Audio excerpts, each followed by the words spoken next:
নমস্কাৰ আপোনাক স্বাগতম আপুনি চাই আছে প্ৰাইম টাইম 18 মই জয়ন্ত মাধৱ গোস্বামী বৃহস্পতিবাৰে গৰুখুটিৰ ঢলপুৰত চলোৱা উচ্ছেদৰ সময়ত হোৱা বিক্ষিপ্ত ঘটনা পিএফআইৰ ডিজাইন বুলি অভিহিত কৰিছে বিজেপি নেতা দিলীপ শইকীয়াই শনিবাৰে মুখ্যমন্ত্ৰী ডক্টৰ হিমন্ত বিশ্ব শৰ্মায়ো ঢলপুৰ কাণ্ডত পিএফআই জড়িত থকাৰ সন্দেহ প্ৰকাশ কৰিলে আৰু একে সন্দেহ প্ৰকাশ কৰিলে বিজেপি নেতা Mominul আৱালেও PFI visited the site.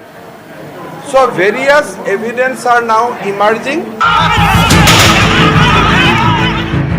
সঁচাকৈ ঢলপুৰ কাণ্ড পিএফআইৰ ডিজাইন নেকি কি কৰিবলৈ পিএফআই গৈছিল ঘটনাস্থলীলৈ কি তথ্য লাভ কৰিছে মুখ্যমন্ত্ৰীয়ে PFI visited the site. So various evidence are now emerging implicating certain people. এটা PFI ডিজাইন এটা PFI ডিজাইনৰ ফলশ্ৰুতিত এই ধৰণৰ পৰিকল্পনা তেওঁলোকে প্ৰস্তুত কৰি এই ধৰণৰ আক্ৰমণ সংঘটিত কৰিছে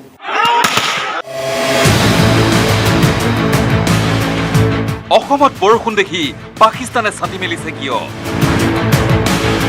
আন্তঃৰাষ্ট্ৰীয় শক্তিৰ উচতনিত চলিছিল নেকি এই আক্ৰমণ আন্তঃৰাষ্ট্ৰীয় পৰ্যায়ত বিশেষকৈ পাকিস্তানৰ নিচিনা এখন দেশতো যেতিয়া ইয়াৰ প্ৰতিক্ৰিয়া হৈছে তাৰ পৰা এটা কথা স্পষ্ট হৈছে যে ইয়াত নিশ্চিতভাৱে মৌলবাদী জড়িত হৈ আছে পিএফআইৰ দৰে সংগঠনো হয়তো জড়িত হৈ থাকিব পাৰে ঢলপুৰ কাণ্ডক লৈ বিজেপিয়ে কাঠগড়াত থিয় কৰাইছে পপুলাৰ ফ্ৰণ্ট অফ ইণ্ডিয়া চমুকৈ পিএফআই বাৰম্বাৰ ঢলপুৰ কাণ্ডৰ সৈতে সাঙুৰিছে পিএফআইৰ নাম বিজেপিৰ ৰাষ্ট্ৰীয় সম্পাদক দিলীপ শইকীয়াই ঢলপুৰত সংঘটিত ঘটনাক শুকুৰবাৰে পিএফআইৰ ডিজাইন বুলি কোৱাৰ পিছত শনিবাৰে মুখ্যমন্ত্ৰীৰ মুখতো শুনা গ'ল পিএফআইৰ নাম আনকি মুখ্যমন্ত্ৰীয়ে বিস্ফোৰণ ঘটাই ক'লে উচ্ছেদ বন্ধ কৰাৰ প্ৰতিশ্ৰুতিৰে বেদখলকাৰীৰ পৰা পিএফআইয়ে সংগ্ৰহ কৰিছিল 28 লাখ টকা পিএফআইক নিষিদ্ধ কৰাৰ প্ৰয়োজনীয়তাৰ কথা ক'লে মুখ্যমন্ত্ৰী হিমন্ত বিশ্ব শৰ্মাই They mobilized those people and created the havoc on that particular day. We have name of 6 people with clear intelligence that 28 lakhs was created. So various evidence are now emerging implicating certain people. The PFI state president was arrested for 3 months. So government of Assam has already sent dossier to government of India seeking total ban on PFI. ইয়াৰ পূৰ্বে পিএফআইৰ নাম সাঙুৰ খাইছিল কা আন্দোলনৰ সময়ত অভিযান চলিছিল পিএফআইৰ হাতীগাঁওস্থিত কাৰ্যালয়ত এইবাৰ পুনৰ চিপাঝাৰৰ ঢলপুৰত হোৱা ঘটনাক লৈ পিএফআইৰ নাম লৈছে বিজেপিৰ ইজনৰ পিছত সিজনে বিষয়টোক অধিক ৰহস্যময় কৰি তুলিছে পাকিস্তানৰ হস্তক্ষেপে বিজেপি নেতা মমিনুল আৱালে ক'লে ঢলপুৰ কাণ্ড পিএফআই বা মৌলবাদী সংগঠনৰ উচতনি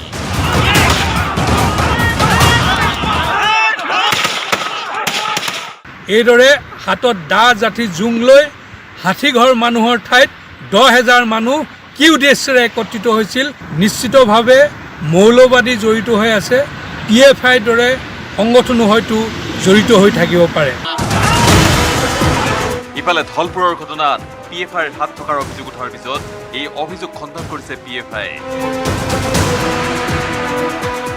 मुस्लिम लोगों का एक इलाका है वहाँ पर टारगेट किया है थर्ड पार्टी था वो जो लोग हाफ पैंट पहन के था तो हो सकता है वो बीजेपी का लोग होगा या तो आरएसएस का लोग होगा हो सकता है वो लोग जाके उधर जो जनरल पब्लिक है उसका साथ मिल के पुलिस का ऊपर पत्थर फेंका है ऐसा भी हो सकता है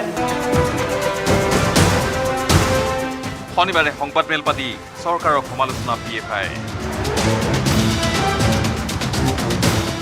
सामने बाई इलेक्शन है बाई इलेक्शन में उनको जीतना है जैसे भी हो तो ये जीतने के लिए वहाँ पर ये लोग सक्सेस होने के लिए एक कम्युनल फीलिंग्स एक मतलब धर्मीय जो मेरीकरण बोलते हैं वो करना उसका एक टारगेट है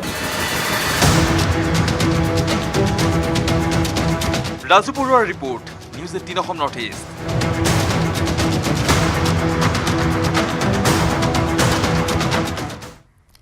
আৰু এই গৰুখুটি কাণ্ডৰ আঁৰত আছে নেকি আন্তঃৰাষ্ট্ৰীয় ষড়যন্ত্ৰ বিজেপিয়ে অভিযোগ কৰাৰ দৰে পপুলাৰ ফ্ৰণ্ট অফ ইণ্ডিয়া চমুকৈ PFIৰ আঙুলিত থাৰত ঘটিছে নেকি সকলো ঘটনা স্বাভাৱিকতে উত্থাপন হৈছে এই প্ৰশ্ন কাৰণ গৰুখুটিৰ কাণ্ডত মাত মাতিছে এতিয়া পাকিস্তানে গৰুখুটি কাণ্ডৰ আঁৰত আন্তঃৰাষ্ট্ৰীয় ষড়যন্ত্ৰ গৰুখুটি কাণ্ডক লৈ মূৰ ঘমাইছে পাকিস্তানে ভাৰতীয় উচ্চায়ুক্তক তলব পাকিস্তান চৰকাৰৰ গৰুখুটি বেদখল মুক্ত কৰিবৰ বাবে ৰাজ্য চৰকাৰে চলাইছে উচ্ছেদ অভিযান দুদিন শান্তিপূৰ্ণভাৱে চলা উচ্ছেদৰ পিছত তৃতীয় দিনা গৰুখুটিত হঠাতে সৃষ্টি হ'ল হিংসাত্মক পৰিস্থিতিৰ ঘটনাৰ আঁৰত PFI জড়িত থকাৰ সন্দেহ প্ৰকাশ কৰিছে বিজেপিয়ে আৰু এনে সময়তে পোহৰলৈ আহিছে অসমৰ গৰুখুটিক লৈ পাকিস্তানে মূৰ ঘমোৱাৰ কথা গৰুখুটি কাণ্ডক লৈ তীব্ৰ আপত্তি দৰ্শাইছে ইমৰান খান নেতৃত্বাধীন পাকিস্তান চৰকাৰে গৰুখুটিৰ ঘটনাক মুছলমান বিৰোধী হিংসা আখ্যা দিছে পাকিস্তানে দাবী কৰিছে তদন্তৰো লগতে চৰকাৰৰ বিৰুদ্ধে আনিছে অসমৰ মুছলমানক টাৰ্গেট কৰাৰ অভিযোগ আৰু এনেবোৰ অভিযোগেৰে শুকুৰবাৰে পাকিস্তানে ইছলামাবাদত থকা ভাৰতীয় উচ্চায়ুক্ত কাৰ্যালয়ৰ বিষয়াক তলব কৰিছে পাকিস্তান চৰকাৰে লগতে ভৱিষ্যতে এনে ঘটনাৰ পুনৰাবৃত্তি নহবলৈ ব্যৱস্থা ল'বলৈও আহ্বান জনাইছে ইমৰান খান চৰকাৰে ভাৰতৰ অভ্যন্তৰীণ বিষয়ত পাকিস্তানে এনেদৰে মাত মতা বিষয়টোৱে গৰুখুটি কাণ্ডত আন্তঃৰাষ্ট্ৰীয় ষড়যন্ত্ৰৰে ইংগিত বহন কৰিছে news desk report news 18 Assam north east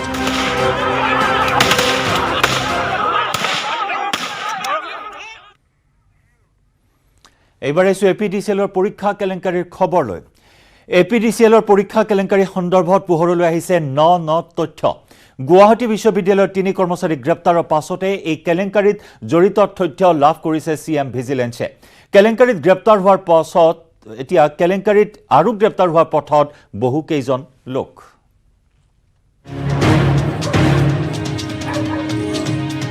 APDCLৰ পৰীক্ষা কেলেংকাৰী 10 জনক গ্ৰেপ্তাৰ CM ভিজিলেন্সৰ APDCLৰ পূৰ্বৰ পৰীক্ষা নাকচ চৰকাৰৰ ধৃত APDCLৰ OSD দীপাংকৰ দিহিঙীয়া গুৱাহাটী বিশ্ববিদ্যালয়ৰ কৰ্মচাৰী শশাংক শইকীয়া ত্ৰিদীপ শৰ্মা বিশ্ববিদ্যালয়খনৰ সুৰক্ষা কৰ্মী বাবিলন কাকতি নেকম ইম্প্ৰেছনছৰ কংকন শৰ্মা কৌশিক দাস বিশ্বজিৎ বৰ্মন দুলুমণি ডেকা জয়ন্ত ডেকা আৰু ফাৰহা আলম বৰ্তমানে পলাতক পৰীক্ষা কেলেংকাৰীৰ মূল অভিযুক্ত APDCLৰ মুখ্য মহাপ্ৰবন্ধক CGM আতাউৰ ৰহমান মাননীয় মুখ্যমন্ত্ৰী মহোদয়ে এটা কমপ্লেইন ৰিচিভ কৰাৰ পিছত আমাক সেই কমপ্লেইনটো ফৰৱাৰ্ড কৰি দিলে আৰু তদন্তটো ভালকৈ কৰিবলৈ মোক নিৰ্দেশ দিলে কেছটো যোৱাকালি ৰেজিষ্টাৰ কৰি ইমিডিয়েটলি আমি মানুহখিনি চাইমালটেনিয়াছলি এটা সময়তে গোটেইকেইটা জেগাত আমি ৰেড কৰি তেওঁলোকক এৰেষ্ট কৰিবলৈ সক্ষম হ'লোঁ এগৰাকীৰ বাহিৰে 2019 চনতে অনুষ্ঠিত হৈছিল APDCLৰ 1600 খালী পদ পূৰণৰ বাবে নিযুক্তি পৰীক্ষা কিন্তু বিগত প্ৰায় 2.5 বছৰে ফলাফল ঘোষণা নোহোৱাৰ লগতে একাধিক বিতৰ্কত সাঙুৰ খাই পৰিছিল নিযুক্তি পৰীক্ষা শেহতীয়াকৈ গুৱাহাটী বিশ্ববিদ্যালয়ক দিয়া হৈছিল পৰীক্ষাৰ বহি নিৰীক্ষণৰ দায়িত্ব ইতিমধ্যে বিশ্ববিদ্যালয়ত কৰ্মৰত 3 জন লোক কেলেংকাৰীৰে জড়িত থকাৰ তথ্য লাভ কৰিছে CM ভিজিলেন্সে কেলেংকাৰীৰ সৈতে জড়িত বিশ্ববিদ্যালয়ৰ আৰু বহু লোক গ্ৰেপ্তাৰৰ সম্ভাৱনাও প্ৰকট হৈ পৰিছে প্ৰতিগৰাকী পৰীক্ষাৰ্থীৰ পৰা 3 লাখ লোৱাৰ পৰিকল্পনা কৰিছিল ধনৰ লেনদেনত জড়িত পৰীক্ষাৰ্থীও আহিব তদন্তৰ আওতালৈ 2 শতাধিক প্ৰাৰ্থীৰ পৰা ধন লৈ চাকৰি দিয়াৰ পৰিকল্পনা কৰিছিল কেণ্ডিডেট কম হ'ব পাৰে সেই কেণ্ডিডেটখিনি দালালো হ'ব পাৰে তেওঁলোকেও আৰু বেলেগ কিছুমান মানুহৰ লগত কণ্টেক্ট কৰি তেওঁলোকেও কিছুমান আৰু আনি দিব পাৰে তেনেকুৱা মানে ক্লায়েণ্টছ বুলি কৈছোঁ যিজাৰ আপত্তিজনক বহুতখিনি আমি কাগজ পাতি পাইছোঁ FIR মতে মানে যিগৰাকী ইনফৰ্মেণ্টে আমাক জনাইছিলে তেওঁ কৈছিলে 3 লাখ বুলি কৈছিলে শুকুৰবাৰে নিশা মহানগৰীৰ 4টা স্থানত অভিযান চলাই মুখ্যমন্ত্ৰীৰ তদাৰকী শাখাই গ্ৰেপ্তাৰ কৰে কেলেংকাৰীত অভিযুক্ত 10জনক। ইতিমধ্যে OSD দীপাংকৰ দিহিঙীয়াৰ ঘৰৰ পৰা মুখ্যমন্ত্ৰীৰ তদাৰকী শাখাই জব্দ কৰিছে উত্তৰ বহীকে ধৰি বহু আপত্তিজনক নথি-পত্ৰ। ইফালে সমগ্ৰ পৰীক্ষা কেলেংকাৰীক লৈ প্ৰতিক্ৰিয়া প্ৰকাশ কৰি APDCLৰ বৰ্ডক নতুনকৈ পৰীক্ষা পতাৰ পৰামৰ্শ মুখ্যমন্ত্ৰীৰ। 278গৰাকী প্ৰাৰ্থীৰে যোগাযোগত আছিল ধৃত লোকসকল। কেলেংকাৰীত আৰু বহু লোক গ্ৰেপ্তাৰ হোৱাৰ সম্ভাৱনা আছে। পৰীক্ষা কেলেংকাৰী সন্দৰ্ভত 4/2021 নম্বৰত গোচৰ ৰুজু কৰি মুখ্যমন্ত্ৰীৰ তদাৰকী শাখাই অব্যাহত ৰাখিছে অভিযান। APDCLৰ যি কেণ্ডিডেটসকল আছিলে এই কেণ্ডিডেটসকলৰ লগত এই ব্যক্তি কেইগৰাকীয়ে সঘনাই টেলিফোনত যোগাযোগ কৰি আছে। প্ৰায় 278জন কেণ্ডিডেটৰ লগত এই ব্যক্তিসকল যোগাযোগত আছিল। গতিকে আমি তেওঁলোকক গ্ৰেপ্তাৰ কৰিছোঁ আৰু APDCLৰ বৰ্ডক মই পৰামৰ্শ দিছোঁ যে CM ভিজিলেন্সৰ যিমানবিলাক ইনক্ৰিমিনেটিং ডকুমেণ্টছ আমি পালোঁ তাৰ পৰিপ্ৰেক্ষিতত এই পৰীক্ষাটো বাতিল কৰি তাক নতুনকৈ অনুষ্ঠিত কৰিব লাগে। বশিষ্ঠৰ পৰা উৎপল হালৈ, মালিকাৰ পৰা ৰাকিবুৰ ৰহমানৰ সহযোগত ঋতিক কৌশিকৰ report, news 18 Assam north east.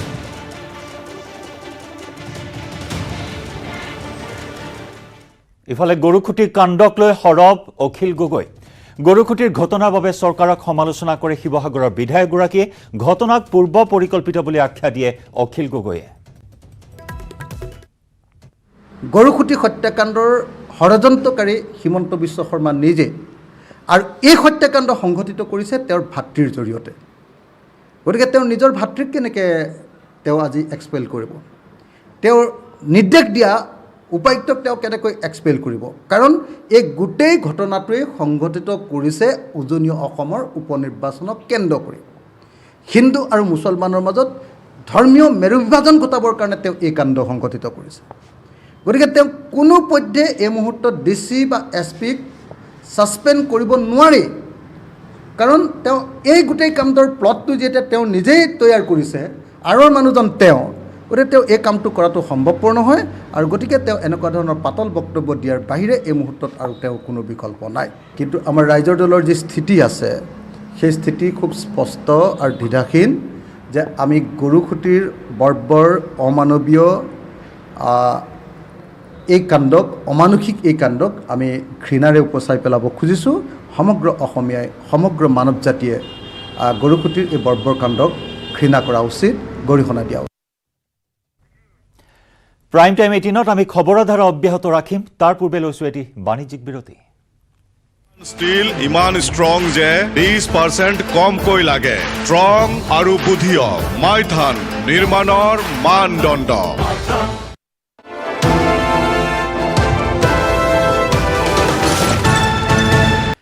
গৰুখুটিৰ উচ্ছেদক লৈ পুনৰ প্ৰতিক্ৰিয়া প্ৰকাশ কৰিছে মুখ্যমন্ত্ৰী ডক্টৰ হিমন্ত বিশ্ব শৰ্মাই। এই মুহূৰ্তত আগবঢ়াইছোঁ মুখ্যমন্ত্ৰীগৰাকীৰ প্ৰতিক্ৰিয়া। যিমানে প্ৰতিবাদী কাৰ্যসূচী ল'ব সিমানেই এটা কথা বুজি পাব যে এইবিলাক ৰাজনৈতিক দল খিলঞ্জীয়া লোকৰ লগত এই ৰাজনৈতিক দলবিলাক নাই। এই ৰাজনৈতিক দলবিলাক অসমীয়া জাতিসত্তাৰ লগত নাই। এই ৰাজনৈতিক দলবিলাক আমাৰ মানুহখিনিৰ লগত নাই। গতিকে তেওঁলোকে তেওঁলোকৰ ৰাস্তাত যাওক, আমি আমাৰ ৰাস্তাত যাম। যিসকল সঁচাকৈয়ে দুখীয়া লেণ্ডলেছ মানুহ আছে, মই ইতিমধ্যে কৈ থৈছোঁ যে লেণ্ড পলিচি মতে তেওঁলোকক আমি মাটি দিম যদিহে তেওঁলোকৰ ঘৰৰ, তেওঁলোকৰ মাটি বাঘবৰ, চেঙা বা দলগাঁৱত নাই। এইখিনি কোৱাৰ পিছত হুলস্থুল কৰাৰ কি প্ৰয়োজনীয়তা আছে? জুডিচিয়েল প্ৰুফ দিয়া হ'ল, CID ইনকুৱাৰী দিয়া হ'ল, লগত আমি লেণ্ডলেছ মানুহখিনিক মাটি দিম বুলিও ক'লোঁ। কিন্তু তেওঁলোকৰ অলৰেডি সৰ্থেবাৰী, বাঘবৰ, চেঙাত মাটি আছেই। ইয়াত কিয় আহিছিলে? কংগ্ৰেছে যদি কাৰোবাক সঁচাকৈ ভাবে যে মানুহখিনিক এভিকশ্যন কৰিব নালাগে, তেওঁলোকে আইন আদালতৰ ওচৰত যাব লাগিছিল নাই? আজি যদি গৰুখুটিৰ মানুহখিনিক তেওঁলোকে ভাবে যে এইখিনি মানুহক এভিকশ্যন কৰিব নালাগে, কংগ্ৰেছে আইনৰ ওচৰত কিয় নগ'ল? কংগ্ৰেছে আদালতৰ ওচৰত কিয় নগ'ল?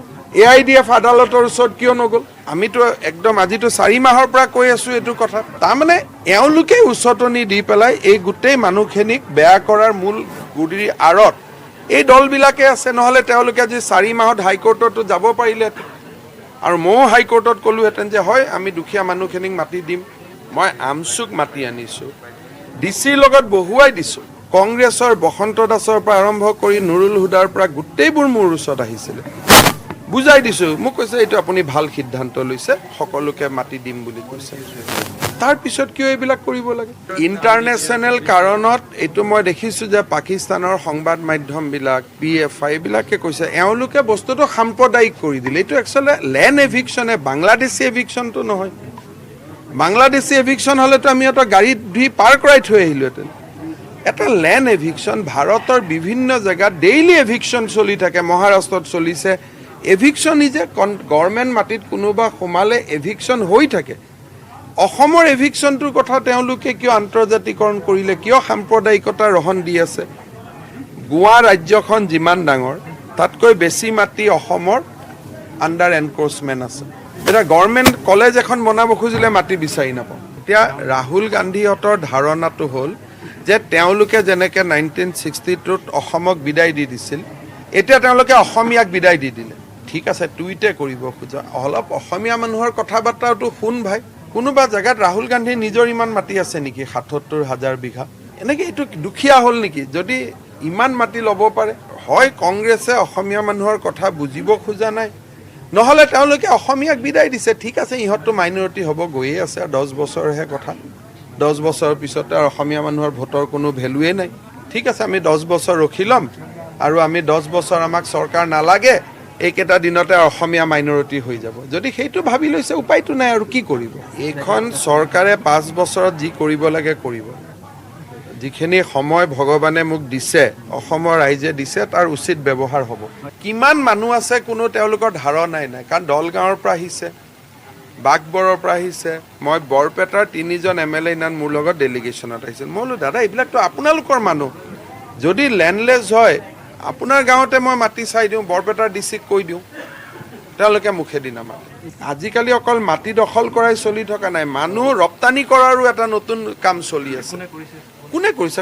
এই কংগ্ৰেছৰ মানুহবিলাকে কৰিব।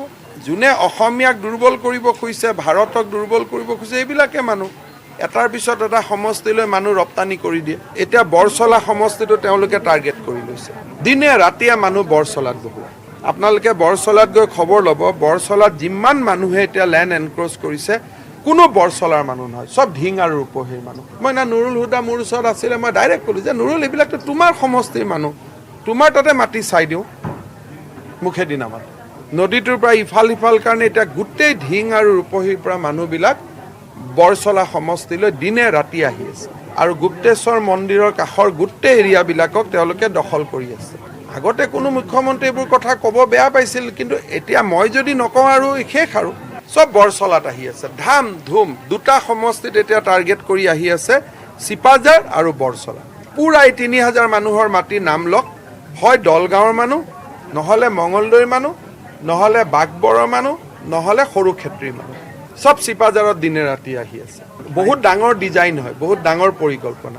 আৰু বৰচলাত চাওক, মই উইথ ডকুমেণ্টছ কৈছোঁ, আপোনালোকে ইনকুৱাৰী কৰক, মই উইথ অথৰিটি কৈছোঁ, এনক্ৰ'চমেণ্ট চলি আছে চিপাঝাৰ আৰু এনক্ৰ'চমেণ্ট চলি আছে বৰচলা, এই 2টা জেগাত। যাতে এই 2টা সমষ্টিতে আমি যাওঁ। সিহঁতে প্ৰত্যেক 5 বছৰৰ মূৰত এটা ডিজাইন কৰি লয় যে এই 2টা খতম কৰি। ইফালে গৰুখুটি কাণ্ডক লৈ প্ৰতিক্ৰিয়া প্ৰকাশ কৰিছে সদৌ অসম ছাত্ৰ সন্থাই। সমস্যাটোৰ স্থায়ী সমাধান হওক, ৰক্তক্ষয় নোহোৱাকৈ শান্তিপূৰ্ণভাৱে সমস্যাৰ সমাধানৰ আহ্বান জনাইছে আছুৱে। উচ্ছেদৰ সময়ত ফটোগ্ৰাফাৰজনৰ কাণ্ডকো গৰিহণা দিয়ে সংগঠনটোৰ মুখ্য উপদেষ্টা ডক্টৰ সমুজ্জ্বল কুমাৰ ভট্টাচাৰ্যই। বেদখলকাৰী উচ্ছেদৰ বিষয়টো ছাত্ৰ সন্থাৰ এটা অতি পুৰণি এটা দীৰ্ঘদিনীয়া দাবী, আৰু এতিয়া অসম চৰকাৰে ৰক্তক্ষয় নোহোৱাকৈ শান্তিপূৰ্ণভাৱে বিষয়টোত আপনিও কৰক। এতিয়া গোটেই বেদখলকাৰী বিষয়টো লৈ পেলাই দৰং জিলাৰ ৰাইজে পৰিস্থিতিৰ সন্মুখীন হৈ আছে, অসমৰ ৰাইজে দেখি আছে, আমি ছাত্ৰ সন্থাই দেখি আছোঁ।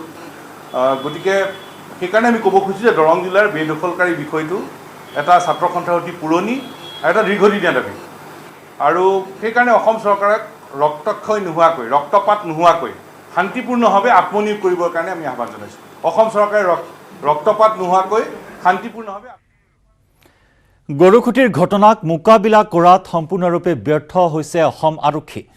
আৰু সেই অসম আৰক্ষীৰ মুৰব্বী ভাস্কৰজ্যোতি মহন্তই আকৌ বিধায়কক উপলুঙা কৰে বুলি সংবাদমেল অনুষ্ঠিত কৰি ডিজিপিক উভতি ধৰে কংগ্ৰেছৰ কাৰ্যকৰী সভাপতি কমলাক্ষ দে পুৰকাষ্ঠই। বিধায়কক উপলুঙা কৰা আৰক্ষী সঞ্চালক প্ৰধানগৰাকীক ৰাজ্যৰ মুখ্যমন্ত্ৰী পাতি দিবলৈ কয় কমলাক্ষ দে পুৰকাষ্ঠই। হ'ব মই পুলিচ, মই বিধায়ক চিধায়কৰ কথা নাপাওঁ। মই পুলিচ, MLA চিনি নাপাওঁ। গৰুখুটিৰ ঘটনাৰ প্ৰতিক্ৰিয়া প্ৰকাশ কৰি এনেকৈ মন্তব্য আগবঢ়াইছিল আৰক্ষী সঞ্চালক প্ৰধান ভাস্কৰজ্যোতি মহন্তই। দৰঙত ভাস্কৰজ্যোতি মহন্তই আগবঢ়োৱা মন্তব্যক উভতি ধৰে কংগ্ৰেছৰ কাৰ্যকৰী সভাপতি কমলাক্ষ দে পুৰকাষ্ঠই। দিছপুৰস্থিত বিধায়কৰ চৰকাৰী আৱাসত সংবাদমেল পাতি ডিজিপিক উভতি ধৰে কংগ্ৰেছৰ কাৰ্যকৰী সভাপতি কমলাক্ষ দে পুৰকাষ্ঠই। ডিজিপি ভাস্কৰজ্যোতি মহন্তই বিধায়কক অপমান কৰিছে। ডিজিপিয়ে কৈছে, মই পুলিচ, MLA চিনি নাপাওঁ। হ'ব মই পুলিচ, মই বিধায়ক চিধায়কৰ কথা নাপাওঁ। হ'ব মই পুলিচ, মই বিধায়ক চিধায়কৰ কথা নাপাওঁ। ডিজিপিৰ এই মন্তব্যই মুখ্যমন্ত্ৰীকো অপমান কৰিছে বুলি কয় কমলাক্ষ দে পুৰকাষ্ঠই। বিধায়কক অপমান কৰা ডিজিপি ভাস্কৰজ্যোতি মহন্তকে অসমৰ মুখ্যমন্ত্ৰী পাতি দিয়ক বুলিও কটাক্ষ কৰিলে কংগ্ৰেছৰ নেতাগৰাকীয়ে। এনেকুৱা যদি হয় যদি তেনেহ'লে বিধানসভাৰ অধ্যক্ষক হেৰি কৰি কেনে ডিজিপিক চাৰ্জটো দিব লাগে। এতিয়া আমাৰ মুখ্যমন্ত্ৰী যিজন হয় তেওঁ প্ৰথমে বিধায়ক হৈছে, তাৰপিছত তেওঁ মুখ্যমন্ত্ৰী হৈছে। এতিয়া MLA কোন যদি কয় যদি তেনেহ'লে মুখ্যমন্ত্ৰীৰ চকীখন হেৰিয়াক দিব লাগিব, ডিজিপিক দিব লাগিব। তেওঁ যদি চিনি নাপায় আৰু আমাৰ এছেম্বলিখন পাতিব নালাগে, ডিজিপিক লৈ কেনে এছেম্বলিখন পাতক আৰু আমাৰ কি মূল্য আছে। বিধায়ক কমলাক্ষ দে পুৰকাষ্ঠই লগতে কয় যে বিধানসভাৰ বাজেটত পুলিচৰ ড্ৰেছ কিনা দৰমহাৰ বাবে বিল পাছ তেওঁলোকেই কৰিব লাগে। ডিজিপিৰ অপমানসূচক মন্তব্যৰ বাবে কংগ্ৰেছে প্ৰিভিলেজ কমিটিৰ ওচৰলৈ যাব বুলি কয় কংগ্ৰেছৰ কাৰ্যকৰী সভাপতিগৰাকীয়ে। অবভিয়াছলি আমি প্ৰিভিলেজ কমিটি লৈ যাম বাৰু। তেওঁ যে কথাখিনি ক'লে আৰু কথাখিনি কিয় ক'লে আৰু মুখ্যমন্ত্ৰীয়ে কৈছে আৰু ইতিমধ্যে যে নাই SPDGক আমি ইনষ্ট্ৰাকশ্যন দি থাকে আৰু ইটো অৰ্ডাৰ দিলে নেকি তেওঁ। আমি সভ্য এটা সমাজ এটা। গৰুখুটি ঘটনাৰ মোকাবিলা কৰাত ব্যৰ্থ হোৱা অসম আৰক্ষীকো সমালোচনা কৰে কমলাক্ষ দে পুৰকাষ্ঠই। বিধায়ক পুৰকাষ্ঠই ভূমিহীন নিৰীহ লোকক উচিত ক্ষতিপূৰণ দিবলৈও দাবী জনায়। বিপুল বৰ্মনৰ report, news 18 Assam north east. Prime time 18ৰ পৰৱৰ্তী অংশলৈ যোৱাৰ পূৰ্বে সময় হৈছে আন এটি বাণিজ্যিক বিৰতিৰ। ষ্টীল ইমান ষ্ট্ৰং যে 20% কমকৈ লাগে। ষ্ট্ৰং আৰু বুদ্ধিয়ক মাইথান নিৰ্মাণৰ মানদণ্ড।